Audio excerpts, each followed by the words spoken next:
It is about President Trump's 15% tariff, and it became a reality on Sunday. And it's dragging down Apple further into the trade war. And while the flagship iPhone is currently spared, some of the other key products are not, namely Apple's AirPods, Apple Watch, HomePod, and iMac. This comes as the president is trying to go China into a deal before next year's election, tweeting, "Think what happens to China when I win. Deal would get much tougher." In the meantime, China's supply chain will crumble and businesses, jobs, and money will be gone. Still with me, I'm lucky enough to have DA Davidson's Rishi Jaluria. Thank you again for being so patient with us. So we switch from Brexit now over to trade, namely between the U.S. and China. What changed for you on Sunday? We've talked a lot about Apple's products. What other products made that list that concern you?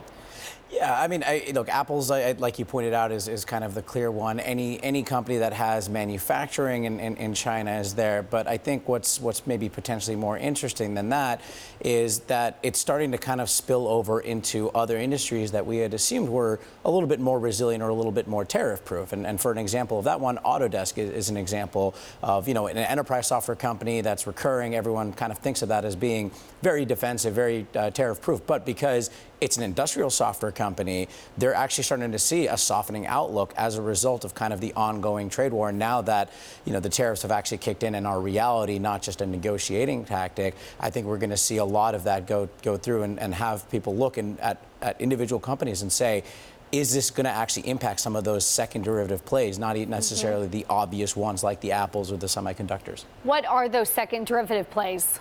Yeah, so anything in my mind that's related to design and manufacturing would be that. So that would involve services, that would involve anyone who's doing outsourcing related to that. That would also involve, again, software companies like an Autodesk or Cadence or Ansys that have businesses in that sort of space that may not be obvious on first glance.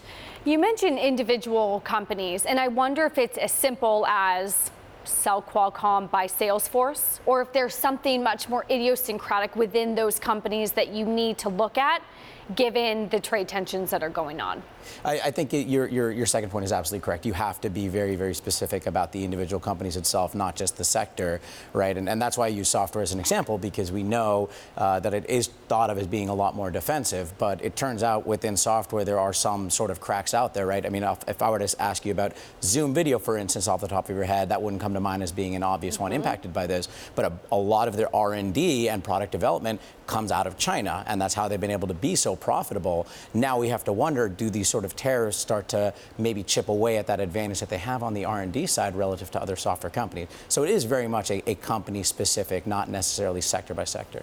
We have, though, been within this trade fight, let's call March 2018. We're 18 months in it.